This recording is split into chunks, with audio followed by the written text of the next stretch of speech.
February 10th, 2026. Monday afternoon.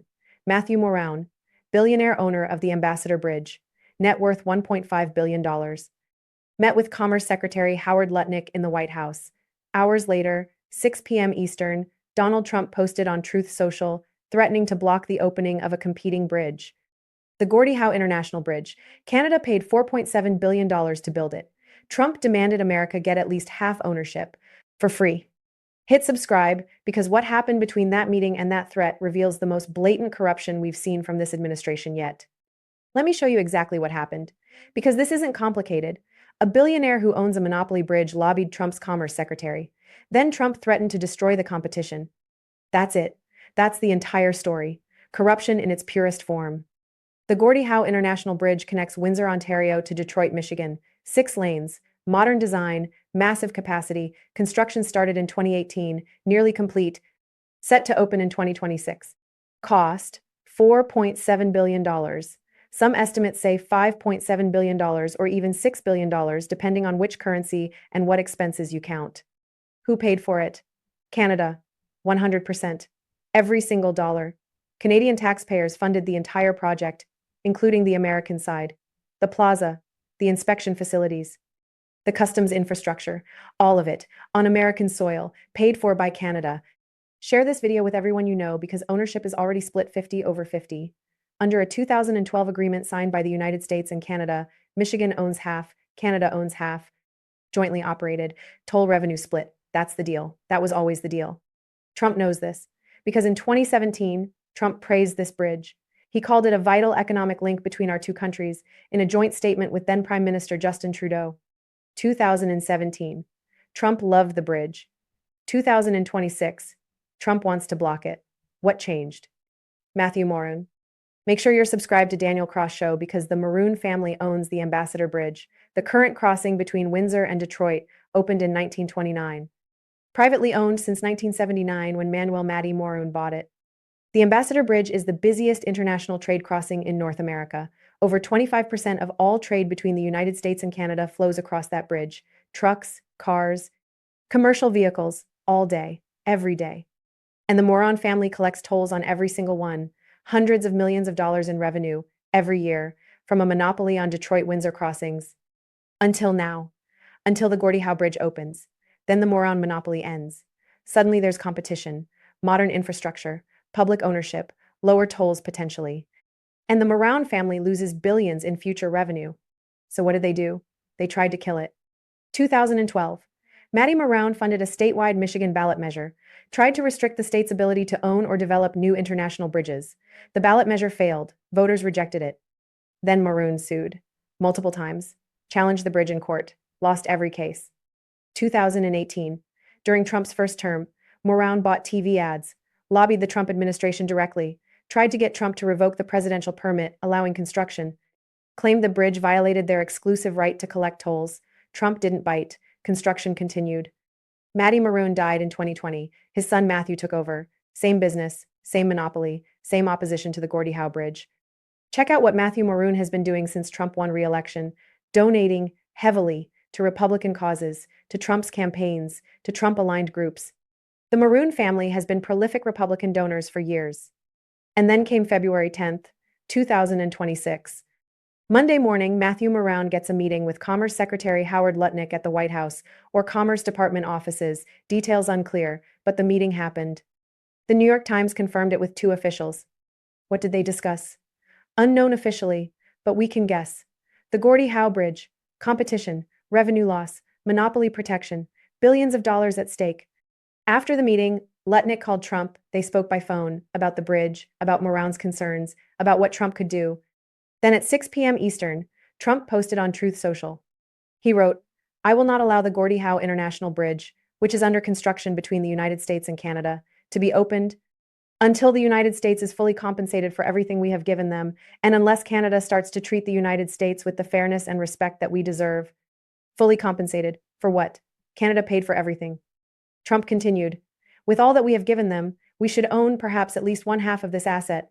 The revenues generated because of the U.S. market will be astronomical. At least 1/2. Trump wants America to own half the bridge, for free, even though Canada paid billions, even though America already owns half under the 2012 agreement.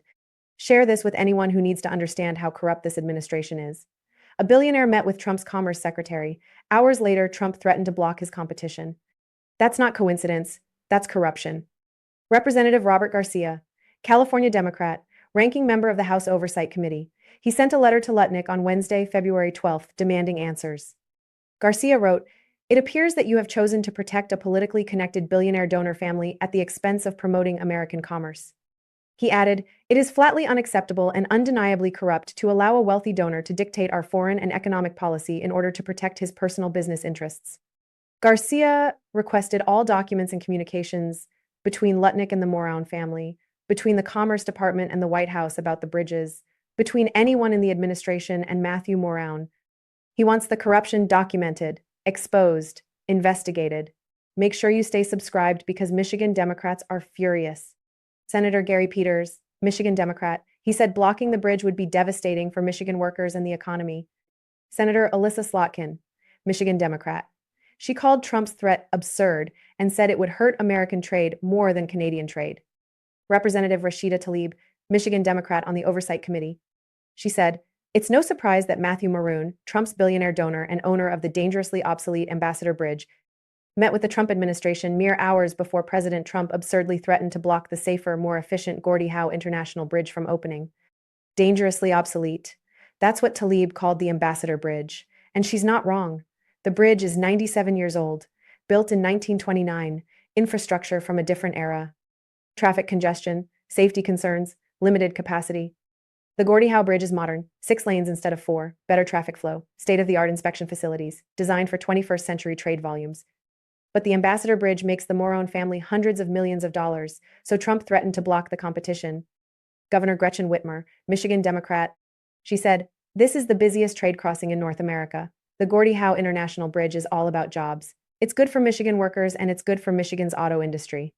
Even Rick Snyder, former Republican governor of Michigan, the governor who helped launch the bridge project, he wrote an op-ed in the Detroit News on Tuesday pleading with Trump. Snyder wrote, "The GHIB is a great deal for America that I hope you will be proud of. We have some issues with Canada that should be negotiated. But picking this bridge as the leverage point doesn't seem to make the most sense given your other tools. The bridge stoppage approach would primarily harm Americans." A Republican governor, telling Trump this hurts Americans, telling him only the Maroon family benefits from blocking the bridge. Check out Trump's other lies in his Truth Social post. He complained about Ontario not putting American alcoholic products on LCBO shelves. He complained about Canadian tariffs on dairy. He accused Mark Carney of trying to make a deal with China. None of that has anything to do with the bridge. It's just Trump throwing complaints at the wall, trying to justify blocking infrastructure that benefits both countries. Infrastructure Canada already paid for. White House Press Secretary Carolyn Leavitt tried to defend Trump's position. A reporter asked why Trump changed his mind, why he praised the bridge in 2017 but threatened it in 2026. Leavitt said it's unacceptable that the bridge isn't being built with more American-made materials. That's a lie. The 2012 agreement between the United States and Canada specifically required both American and Canadian materials. American steel was used. Canadian steel was used. American workers worked on it. Canadian workers worked on it. Trump's own Commerce Department approved those materials, approved the construction, approved everything, for years. Now suddenly it's unacceptable, right after Matthew Moran visits the White House. Share this with anyone still defending Trump. The timeline is undeniable. Moran met with Lutnick on Monday. Lutnick called Trump on Monday. Trump threatened the bridge Monday evening. Hours. That's how long it took for a billionaire to weaponize the presidency. Mark Carney responded on Tuesday, February 11th. He spoke with Trump by phone. He said the issue will be resolved. Carney explained to Trump that Canada paid over $4 billion for construction. That ownership is shared 50-50 between Michigan and Canada already. That the bridge used both Canadian and American steel and workers. That it's a great example of cooperation. He said, "Look forward to it opening." Translation: Canada is not giving Trump half the bridge for free. Canada is not compensating America for infrastructure Canada paid for. This is insane, and Carney won't play along. Ontario Premier Doug Ford said he's confident the bridge will open as scheduled. He said it's in the best interest of the American economy. He's right. The bridge creates jobs, reduces traffic congestion, speeds up trade, benefits Michigan workers, benefits auto manufacturing, benefits logistics companies, benefits both countries. The only person it hurts is Matthew Moron, because it ends his monopoly. Make sure you're subscribed because this reveals how Trump's administration actually operates. Billionaire donors get access. They lobby for their business interests. Then Trump uses presidential power to help them, even when it hurts America, even when it damages alliances, even when it violates existing agreements. The Moron family spent years trying to kill this bridge: ballot measures, lawsuits, lobbying, TV ads. They lost every fight. Voters rejected them, courts rejected them. The Obama administration rejected them. So they donated to Trump, got a meeting with his Commerce Secretary, and hours later, Trump threatened to block the bridge. That's not governance, that's corruption, that's pay to play, that's billionaires buying presidential decisions. Representative Garcia's letter demanding documents will force the administration to respond, to produce evidence, to explain the timeline, to justify why a billionaire's meeting with Lutnick preceded Trump's threat by hours. They can't explain it, because there's no legitimate explanation. Matthew Moran wanted Trump to block his competition. Trump agreed. That's the entire story. The Gordie Howe Bridge will probably still open. Too much money invested, too many jobs at stake, too much political pressure from Michigan. Canada won't back down. The 2012 agreement is legally binding, but Trump tried. For Matthew Moran, for a billionaire donor, for $1.5 billion in net worth, for a family that wants to keep their monopoly. And if it worked, if Canada caved, if Trump successfully blocked a bridge Canada paid $4.7 billion to build, then every future infrastructure project between the United States and any ally would face the same threat. Build something that helps both countries, then watch Trump threaten it, unless you pay him, unless you give him ownership, unless you compensate America, for nothing. That's the precedent Trump tried to set. Extortion as foreign policy, billionaire interests over American interests, corruption as standard procedure. February 10th, 2026, the day a billionaire walked into the White House and bought a presidential threat. Hours. That's how long it took. From meeting to Truth Social post. Hours. Subscribe because this corruption is just beginning. More billionaires will get meetings, more favors will be traded, more presidential power will be sold. The only question is whether Congress investigates, whether documents get released, whether the corruption gets exposed or stays hidden. Robert Garcia's oversight request is the first step. More will follow. Michigan Democrats are demanding answers. Even Michigan Republicans are questioning Trump's decision. The bridge will open, Matthew Maroon will lose his monopoly, trade will flow more efficiently, Michigan will benefit. But the corruption is documented. The timeline is clear, and Americans now know that presidential decisions are for sale, to the highest bidder, to billionaire donors, to anyone who can get a meeting with Howard Lutnick. Share this with everyone who thinks Trump fights for working Americans. He doesn't. He fights for billionaires, for monopolies, for donors who fund his campaigns.